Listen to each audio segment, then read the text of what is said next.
한평생을 피땀으로 일구어낸 재산을 허랑방탕하게 탕진하고 견디다 못해 거지꼴로 돌아온 자식이 있습니다. 만일 여러분이라면 어떻게 하시겠습니까? 그럴 줄 알았다. 꼴 좋다. 그렇게 많은 재산을 어디에 썼는지 한번 따져보자. 얼마가 됐든지 조금이라도 건져보겠다고 자세하게 아들을 추궁하시겠습니까? 아니면 아무 일도 없었다는 듯이 끌어안아주면서 따뜻하게 맞이해 주시겠습니까? 지금으로부터 한 5년, 6년 전 한 6월쯤으로 제가 기억하고 있습니다. 제가 지난 한 1년 동안 그 사탕을 담았던 유리병에 동전을 이렇게 하나씩 둘씩 모으기 시작했습니다. 집에 들어가서 잔돈이 이렇게 짤랑거리는 게 귀찮아서 이렇게 그냥 버리듯이 이렇게 넣어놨죠. 근데 이게 하루 이틀, 한 달, 두 달 하다 보니까 재미가 나더라고요.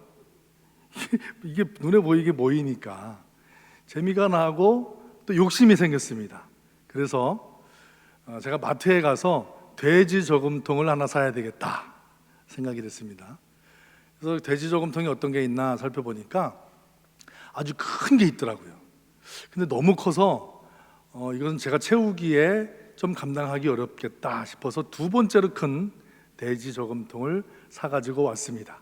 그리고 이제 제 방에 책상 위에다가 사탕을 담아두었던 그 제가 잔돈을 넣었던 그 병 옆에다가 두었죠. 그리고 나서 이제 계획을 세우기 시작했습니다. 이 돈을 모아서 한 1년 정도 모아서 여름 휴가 때 쓰면 되겠구나. 한 100만 원쯤 모아야지. 이런 생각을 야무지게 했습니다. 그래서 잔돈은 이제 유리병에다 두고 이제 휴가 때 써야 되니까 500원짜리를 넣어야 되겠다. 100원짜리 모아가지고는 100만 원을 모으기 힘들겠더라고요. 모으다 보니까 아무래도 이게 안 될 것 같아요. 그래서 1,000원짜리를 넣기 시작했습니다. 그러다 보니까 사람 욕심이 한도 끝도 없이 커지더라고요. 5,000원짜리를 넣고 10,000원짜리를 넣기 시작했습니다. 아마 제 기억으로는 50,000원짜리도 한번 넣은 것 같습니다. 한 달, 두 달, 석 달, 6개월 돼지 배가 자꾸 이렇게 불러오는 것 같았습니다. 이 플라스틱 돼지 저금통이 무슨 배가 차오르겠습니까? 이제 그림자가 이렇게 보이는 것이죠. 그러던 어느 날 돼지 저금통이 이제는 어느 정도 차올라서 끝이 보이겠다 싶었는데 조금 약간 이상하다는 느낌적인 느낌이 드는 거예요. 차올라야 되는데 이게 살짝 내려가는 것 같습니다. 그때의 눈치를 챘어야 됐습니다. 그리고 나서 저도 바빠서 잊어버렸는데 어느 순간은 아차 싶더라고요.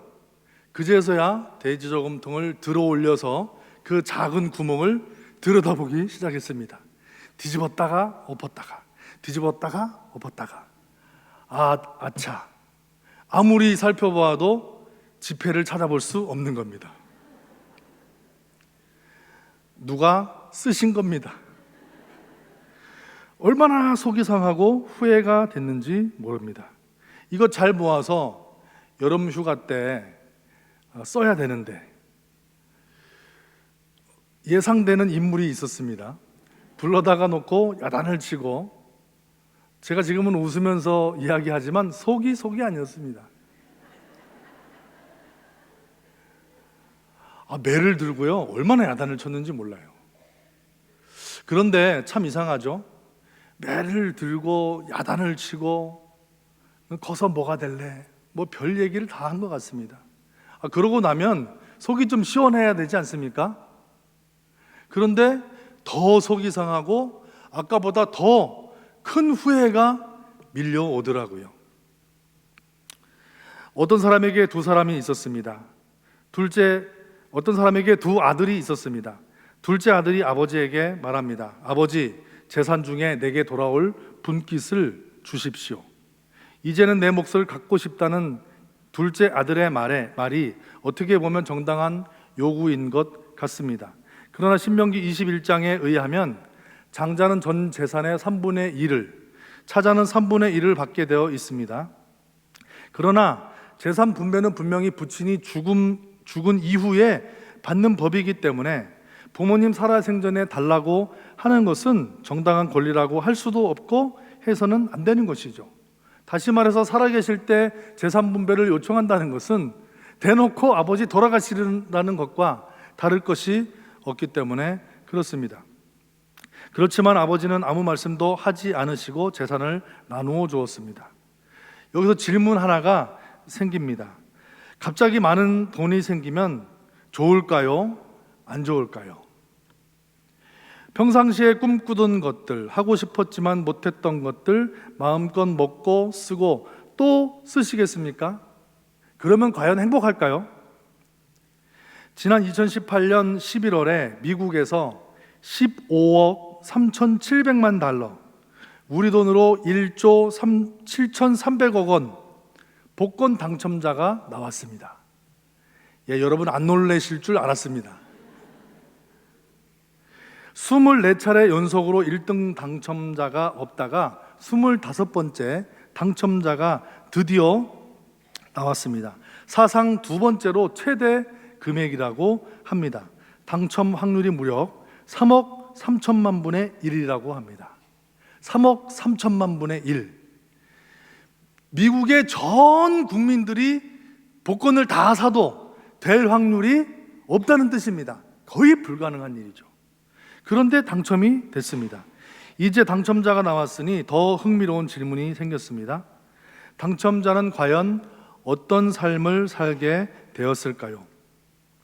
그런데 연구 결과를 보면 결코 희망적이기만 하지는 않습니다. 먼저 실수령액은 당첨금의 약 50% 정도이며 그래도 엄청난 액수를 받는 것은 너무나 틀림없는 사실입니다. 그래서 사람들은 일반적으로 복권에 당첨되기만 되면 장밋빛 인생으로 바뀔 것이라고 생각합니다. 그러나 경제학자 구이도 엠베스와 브루스 사세르토트 그리고 통계학자 도널드 루반은 2001년에 논문을 통해서 당첨자들이 예상치 못했던 난관에 부딪히고 있다고 보고하고 있습니다. 연구에 의하면 우리 돈으로 약 97억 원 이상의 복권에 당첨되고 10년이 지난 사람들을 대상으로 조사한 결과 전보다 훨씬 불행해졌다라고 대답한 분들이 64%나 되었다고 합니다. 실제로 이들은 이혼, 알코올 중독, 도박으로 가산을 탕진하고 또 도산 등으로 갖가지 불행을 겪었으며 자살이나 사고사, 피살 등으로 생을 마감한 사람들이 적지 않았다고 합니다. 그리고 나머지 36%는 거의 예외 없이 당첨 금액 중에 상당 부분을 사회단체 등에 기부한 사람들이었다고 합니다. 그러나 수없이 많은 사람들이 전보다 불행해졌고 실제로 후회하고 있는 것은 틀림없습니다. 둘째 아들은 아버지의 재산을 받아서 정리해서 과연 어떻게 사용했을까요? 13절 말씀에 보니까 한마디로 허랑방탕하여 그 재산을 낭비했다, 다 없앴다 라고 기록하고 있습니다. 중국 속담에 보면 개처럼 벌어서 정승같이 쓴다라는 말이 있습니다. 자본주의는 개인 가치를 돈으로 환산해서 상품화하고 개처럼 벌도록 내몰고 있습니다. 개처럼 버는 것도 문제지만 과연 그렇게 모은 돈을 정승처럼 쓸 수 있을지는 도저히 상상하기 어렵습니다. 오늘 본문에 허랑방탕하게 사용했다는 말은 가장 저질적이고 미련하고 어리석게 낭비했다는 것을 의미합니다. 더 심각한 것은 그 땅에 흉년이 들게 되고 굶주리게 되니까 돼지를 치는 그 우리 안에 들어가서 돼지 먹이로 주는 쥐업 열매를 먹게 될 지경에 놓여 있다는 것이죠. 우리가 아는 것처럼 이스라엘 사람들은 돼지고기를 먹지도 않고 기르지도 않습니다. 그런데 사람이 한번 내리막길에 들어서게 되면 더 이상 내려갈 수 없는 자리에까지 내려가게 되는 것 같습니다. 하나님의 택하신 선민의식까지도 이미 내어 던진 지 오래된 것 같습니다. 아버지를 떠나고 돈만 있으면 화려하게 살 것으로 생각했을지 모르지만 현실은 그렇지 않습니다. 바로 그때 찾아오는 감정이 있습니다. 후회. 둘째 아들은 지나온 시간을 돌아보며 후회하기 시작합니다. 내가 왜 그랬을까?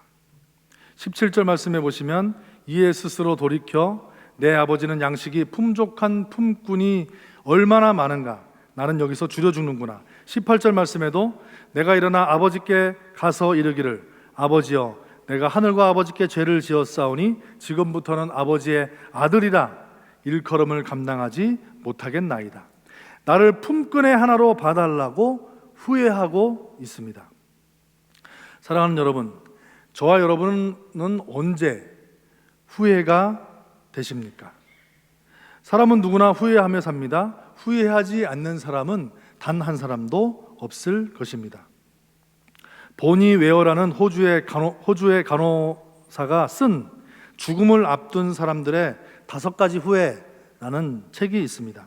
첫 번째는 남들의 기대에 맞춰 사느라 진정한 나 자신으로 살지 못한 것을 후회한다는 겁니다. 두 번째는 먹고 사는 것이 너무 힘들었던 것을 후회한다라고 했습니다. 세 번째는 솔직하게 자신의 감정을 표현하지 못하고 억누르고 산 것을 후회한다라고 했습니다. 네 번째는 식구들과 많이 연락하지 못한 것을 후회한다라고 했고요. 다섯 번째는 굳어진 습관과 생각에 묶여서 좀 더 행복하게 살지 못한 것을 후회한다라고 했습니다. 어쩌면 죽음을 눈앞에 둔 사람들 뿐만 아닙니다. 후회는 우리가 가장 자주 느끼는 감정 중에 하나인 것은 틀림없습니다.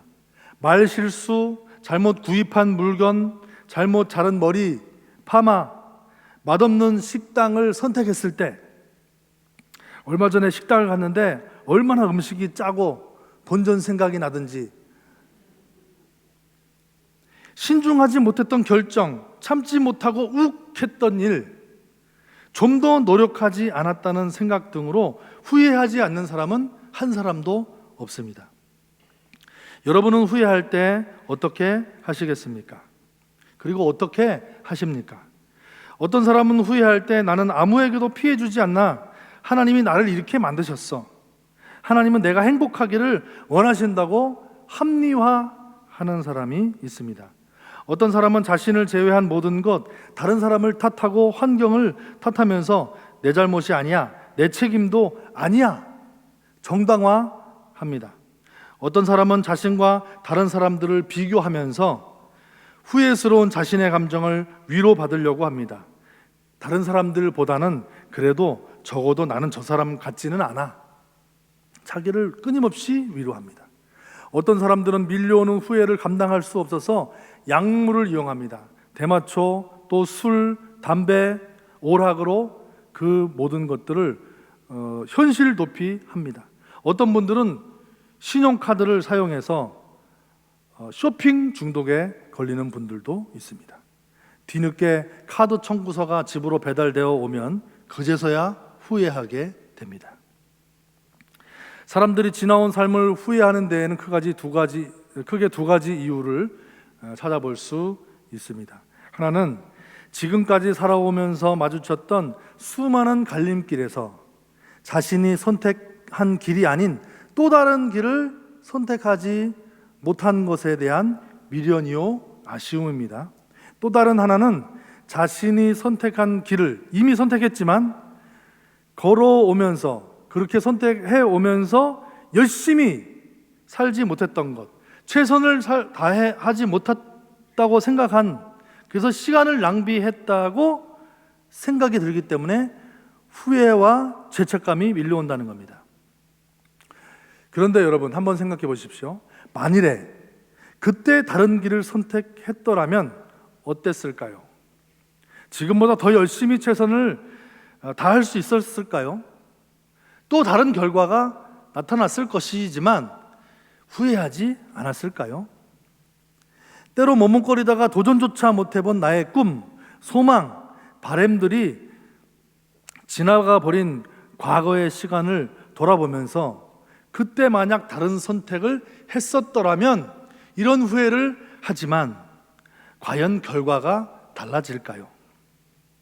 사람들은 누구나 후회하고 또 후회하지 않는 사람들은 없습니다.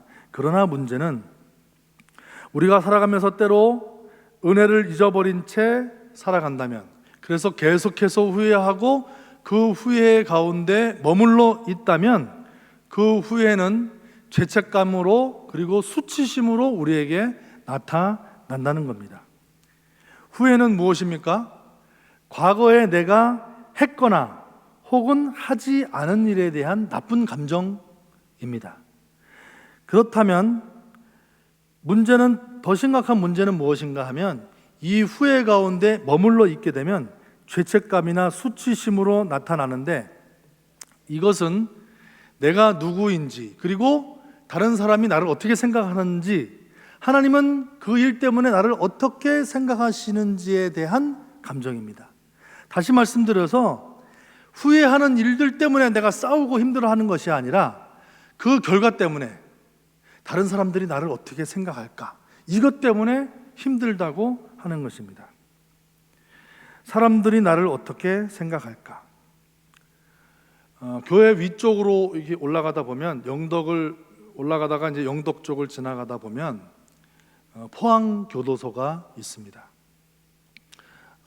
몇 번 이제 신방을 간 적이 있었는데요. 교도소에 신방을 가서 대화를 나누다 보면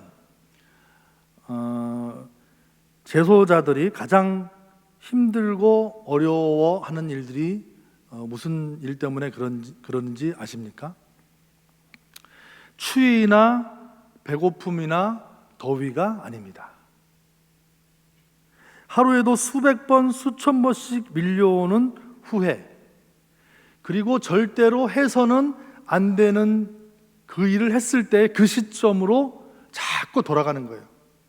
다시 그때로 돌아갔으면, 내가 다시 선택할 수 있었다면 자꾸 후회하는 것이고, 그리고 그 후회 가운데 머물러 있으면서 죄책감이 밀려오고 수치심이 밀려온다는 거예요.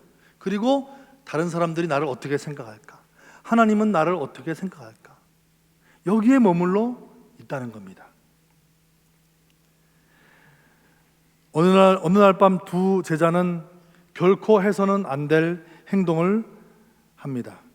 예수님이 체포되시던 날 밤이었습니다. 예수님은 제자들과 함께 다락방에 있었습니다. 유다가 예수님을 배신하기 위해 먼저 자리를 떠났습니다. 그런데 이날 밤 예수님을 배반할 제자는 유다뿐만이 아니었습니다. 예수님은 제자들에게 오늘 밤에 너희가 다 나를 버리리라 경고하셨습니다. 베드로는 이 말을 듣고 강력하게 부인했지만 예수님은 오늘 밤 닭 울기 전에 네가 나를 3번 부인하리라 말씀하셨습니다. 그러나 베드로는 주와 함께 죽을지언정 주를 부인하지 않겠다고 거듭 헌신을 다짐했습니다. 그러나 결국 베드로는 예수님을 3번씩이나 배신하고 말았습니다. 3번째 배신했을 때 닭 울음소리를 듣게 됩니다. 누가복음 22장 6절에 이렇게 기록하고 있습니다. 주께서 돌이켜 베드로를 보시니 베드로가 주의 말씀 곧 오늘 닭 울기 전에 네가 3번 나를 부인하리라 하심이 생각이 난 겁니다. 그 말이 생각이 나자 밖에 나가서 심히 통곡하여 울었다, 이렇게 기록하고 있습니다. 마찬가지로 유다도 후회가 밀려왔습니다.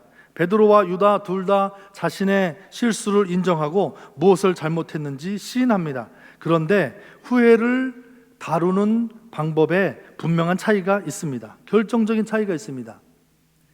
유다는 예수님을 배반하고 받은 은 30을 돌려줍니다. 물론 자기 잘못을 바로 잡으려고 했던 행동은 아주 좋은 일입니다. 그러나 그렇다고 해서 문제가 해결될 수 있는 것은 아니라는 것을 알고 은전을 내어 던지고 나가 스스로 목을 매달아 죽었다고 기록하고 있습니다. 유다는 자기 자신의 후회를 감당할 수 없었습니다. 하나님의 구속의 은혜보다 후회가 더 컸던 것입니다. 그리고 후회가 더 크다고 확신했습니다. 결국 자신이 저지른 잘못에 무게를 견딜 수 없어서 스스로 목숨을 끊어버리게 된 것입니다. 베드로도 마찬가지로 유다처럼 후회로 가득했습니다. 그러나 베드로는 회개했습니다.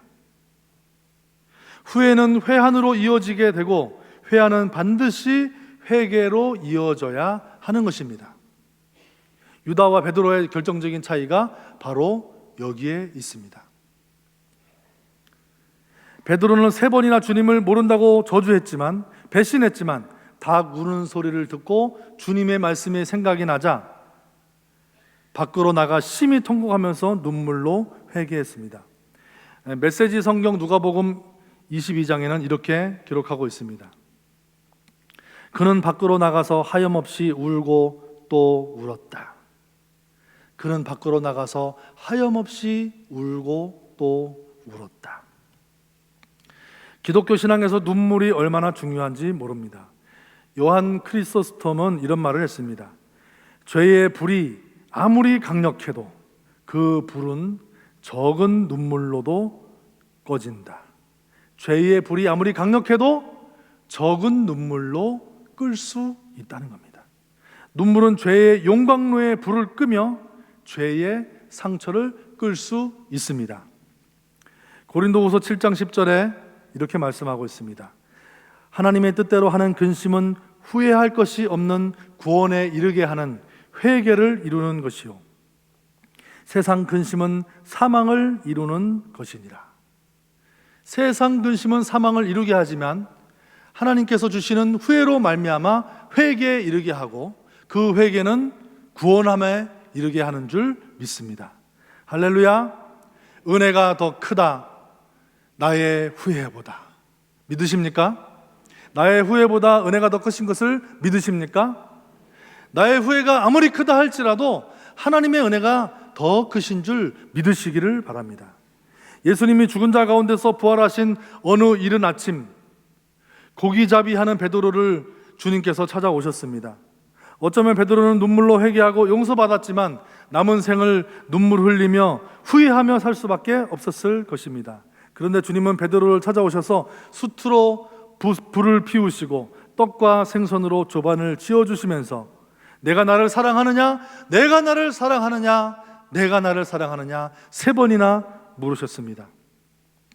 주님을 사랑한다고 고백한 베드로에게 내 양을 먹이라, 내 양을 먹이라, 내 양을 먹이라 말씀해 주셨습니다.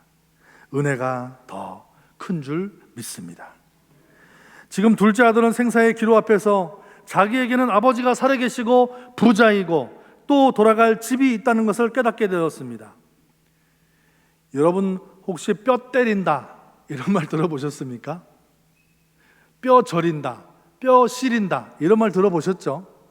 우리 몸이 뼈와 살로 되어 있는데 뼈를 때린다는 거예요. 뼈가 시리고 뼈가 저린다는 겁니다. 오늘 어쩌면 둘째 아들은 자기의 뼈저린 후회 앞에서 뼈 때리는 후회를 하고 있습니다.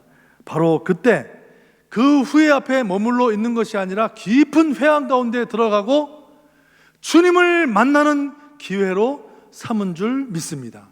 18절 말씀해 보니까 내가 하늘과 아버지께 죄를 지었다고 고백하고 있고요, 19절 말씀에도 보면 이제 집으로 돌아가도 아들이란 말을 감히 들을 수 없고 품꾼의 한 사람으로 봐달라고 결단하고 아버지 집으로 발걸음을 돌이키고 있는 것을 보게 됩니다.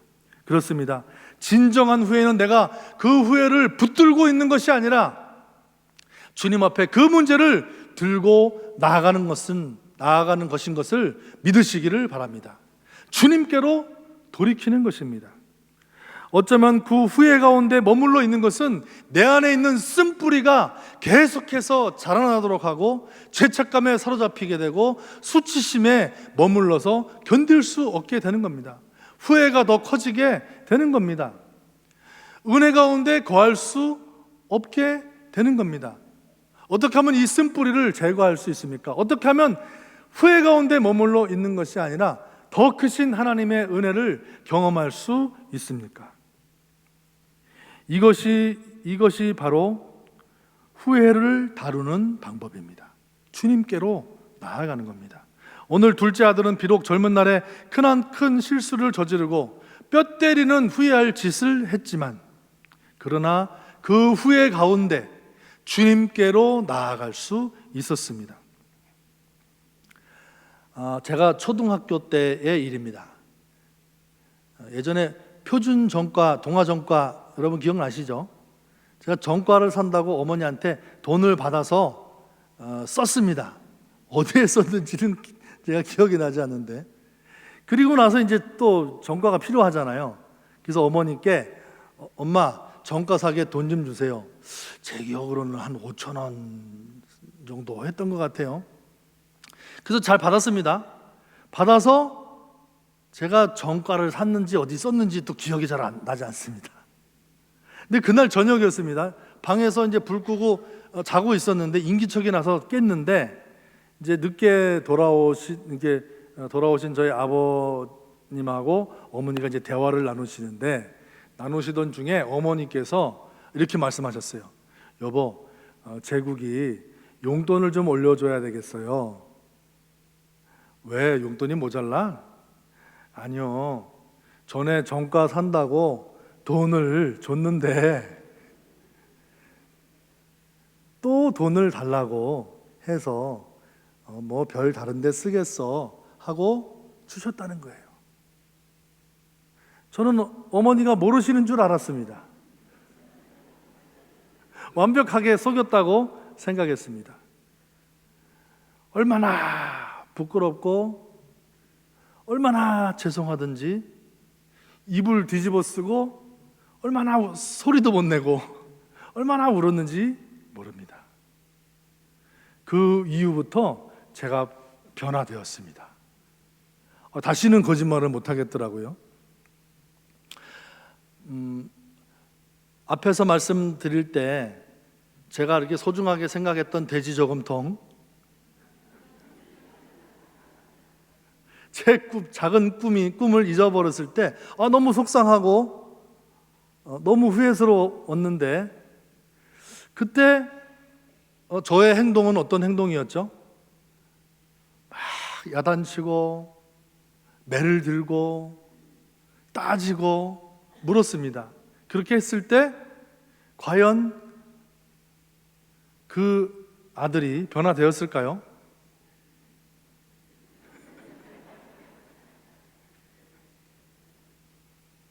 제가 왜 그 생각을 못했을까요? 어쩌면 우리가 생각할 때는 무엇인가 잘못했을 때 야단을 치고 정신이 번쩍 나도록 매를 들면 고칠 거라고 생각합니다. 내가 경험을 하면서도 그런데 그렇지 않더라고요. 어머니의 그 따스한 사랑, 오늘 아버지의 그 사랑으로 말미암아 저는 변화를 경험하게 되었습니다. 은혜가 더 크다. 오늘 아버지 집으로 돌아온 둘째 아들을 보고 아버지는 어떻게 했습니까? 아직도 거리가 먼데 아버지는 그를 알아보고 측은히 여겨 달려가 목을 안고 입을 맞추면서 맞이해 주셨습니다. 보고 달려가고 끌어안고 입을 맞추는 이 네 가지 행동이 순식간에 일어난 사건입니다. 도무지 지체하지 않으셨습니다. 스펄전 목사님은 이 구절을 보고 우리 하나님 아버지의 자비와 긍휼과 은혜의 눈은 우리의 회개의 눈보다 빠르다 말씀하셨습니다. 불쌍히 여기시는 정도가 아니라 함께 아파하는 고통이셨습니다. 아들이 타향해서 가슴앓이를 하고 있을 때 집에 앉아 계신 아버지는 집에 앉아 계시지 않았죠. 멀리 이제나 저제나 돌아오는 아들을 기다리고 계셨습니다. 은혜가 더 크신 아버지는 내가 후회하기도 전에 이미 용서하셨고 이제는 나를 이제나 저제나 기다리고 계셨습니다. 그리고 아들이 돌아왔을 때 더욱 크신 은혜로 맞이해 주셨습니다.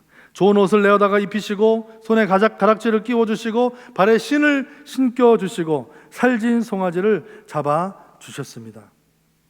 얼마나 감사합니까? 얼마나 감격스럽습니까? 얼마나 눈물이 나고 얼마나 찬송이 나오십니까? 아버지가 기뻐하시면 그것으로 되는 것입니다. 하나님이 맞아주시면 감사함으로 받아들이면 되는 줄 믿습니다. 거기에 무슨 이유가 있고 거기에 우리의 마음에 맞지 않는다고 거절하거나 다른 방법을 찾을 필요가 있습니까? 사랑하는 여러분, 아직도 후회가 크신 분이 있으십니까? 오늘 말씀해 보시면요, 우리가 잘 아는 대로 집에 있는 큰아들 있습니다. 큰아들은 어떻게 했는지 잘 알고 계시죠? 29절 말씀해 보니까 아버지께 대답하여 이르되 내가 여러 해 아버지를 섬겨 명을 어김이 없거늘 내게는 염소 새끼라도 주어 나와 내 벗으로 즐기게 하신 일이 없더니, 이렇게 말을 하죠. 후회가 더 큰 거죠. 어쩌면 기록되어 있지 않지만 나도 둘째처럼 뭔가 재산을 요구하든지 좀 써보기나 써볼 걸, 쇠 빠지게 집에서 고생은 고생대로 했는데 나를 위해서는 새끼 송아지도 잡아준 적이 없으시더니 얼마나 후회가 막심이겠습니까? 그런데 아버지의 크신 은혜는 이렇게 말씀해 주고 계십니다. 큰아들이라고 야단치거나 매를 들지 않으셨습니다. 31절 말씀입니다. 우리 31절 말씀 같이 한번 보시겠습니다. 아버지가 이르되 예 너는 항상 나와 함께 있으니 내 것이 다 내 것이로되. 그렇습니다. 은혜가 더 크다. 어쩌면 저와 여러분이 후회하고 또 절망하고 실망하고 분노가 일어나고 보복하고자 하는 그런 마음, 그런 쓴뿌리가 왜 계속해서 나타나고 있습니까? 은혜가 더 크다. 이 말씀 기억하시기를 바랍니다.